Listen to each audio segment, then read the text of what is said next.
Cidade Jardim está localizada na zona sul de Belo Horizonte, entre os bairros Gutierres e Santo Antônio.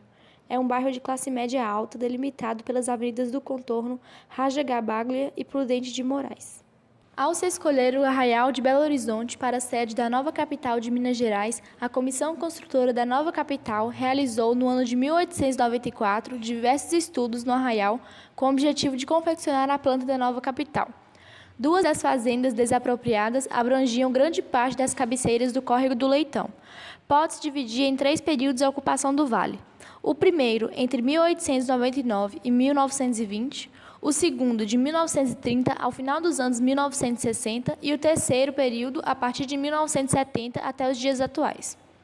Em suas terras cultivava-se a cana-de-açúcar, a mandioca e o café, além dos moinhos e engenhos, presentes em quase todas as propriedades rurais do estado nesse período.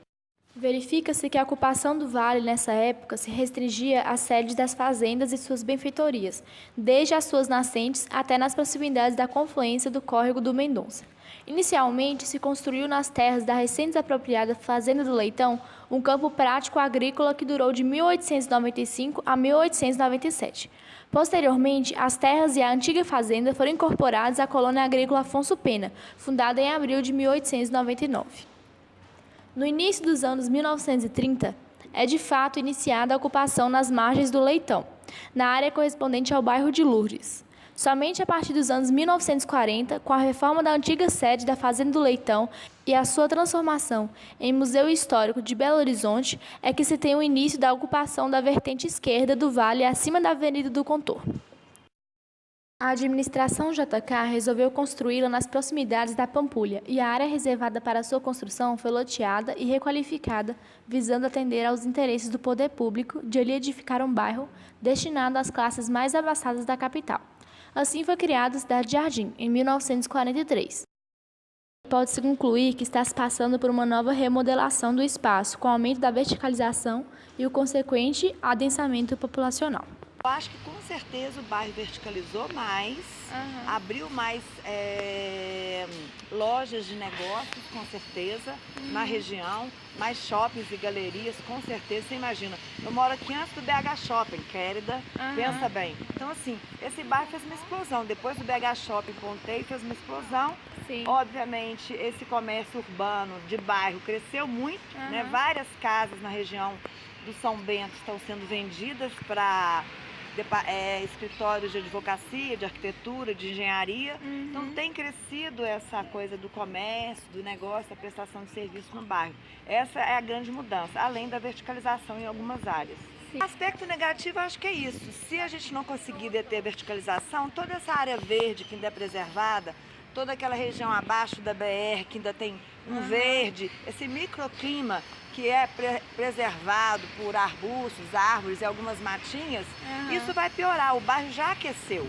Então, acho que o excesso de verticalização, se a gente não combater, né, não manter casas mais horizontalizado o bairro, a tendência é piorar.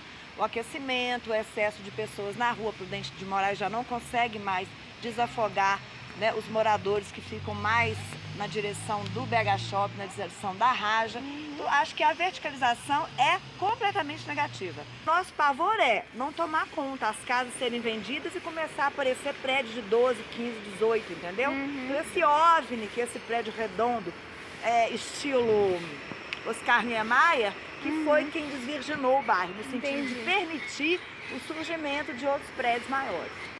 O bairro possui residências modernistas e neocoloniais, vias e passeios largos. Ele incluía em seu plano original um parque local, envolvendo a sede da Fazenda Velha. O bairro é formado por aproximadamente 16 quadras, com lotes de área mínima de 1.000 metros quadrados. O arruamento interno, assim como as quadras, segue o sentido das curvas de nível. As ruas transversais são as que apresentam maior inclinação. Os terrenos foram projetados para receber edificações residenciais, exceto alguns cedidos pela prefeitura. A Rua Conde de Linhares, a principal do bairro, foi a primeira a receber edificações e também concentra os poucos comércios da vizinhança. Com o crescimento planejado e a Lei 39, de 30 de julho de 1948, que impedia a subdivisão de lotes e prédios com mais de 3 pavimentos, o bairro se transformou em um dos mais valorizados da cidade. e somado ao tombamento de mais de 100 edificações em 2013, com a inserção do lugar em uma área de diretrizes especiais, a região ficou protegida da feroz especulação imobiliária. O tombamento foi muito legal, porque o pessoal estava perdendo a casa por conta dos impostos, que aqui o imposto aqui é bem alto, é um dos mais altos de Belo Horizonte, mas em relação ao tombamento, o patrimônio histórico ainda não se envolveu muito. O meu prédio é tombado e eles nunca foram lá. O conjunto de medidas buscou assegurar ao bairro um alto padrão, baixa densidade populacional e caráter majoritariamente familiar.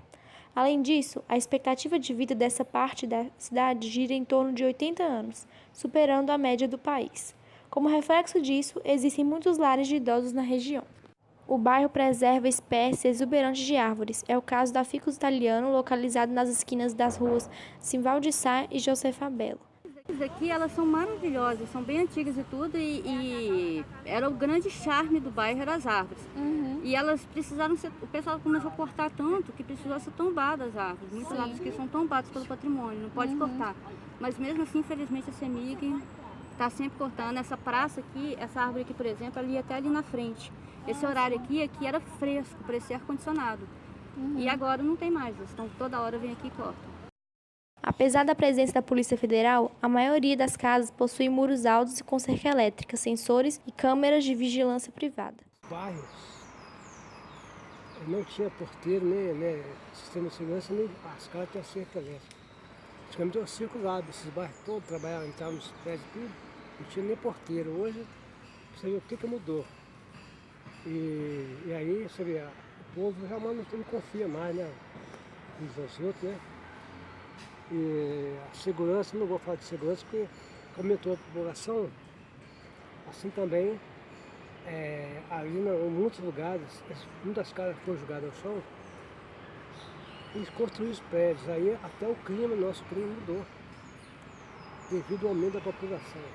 O trânsito está muito precário também, entendeu? Não se vê mais um trânsito mais tranquilo igual antes. E você, na verdade, você vê uma coisa, você não tem mais tranquilidade de andar na rua. Você tem uma greve, ou está chovendo, o trânsito acaba. A Praça Professor Godoy Betônico possui academia ao ar livre e áreas com sombra das árvores, fonte e lixeiras públicas. Alguns raros moradores utilizam esse espaço para atividades de lazer, como prática de yoga, crossfit e caminhada. A pracinha ela foi reformada 18 anos atrás. Foi a inauguração da reforma dela, e ela era cuidada, ela tinha um funcionário que ficava aqui por conta da praça. Aí depois, tem uns 2 anos que o cara saiu, encerrou o contrato e tudo, mas assim, o bairro sempre foi muito olhado. Eu venho em feiras, venho em restaurantes, venho em exposição, e agora faço aula de Qigong com a minha professora. As feiras que tem aqui, elas são de quê? Feiras portuguesas, tem feiras de artesanato. Em geral, a feira portuguesa tem sido aqui. Já houve feiras de artesanato, algumas atividades lúdicas que a prefeitura faz com a abertura do museu e exposições. É um bairro bem bonito, esses casarões também são bem bonitos, mas enfim, acho que é os casarões.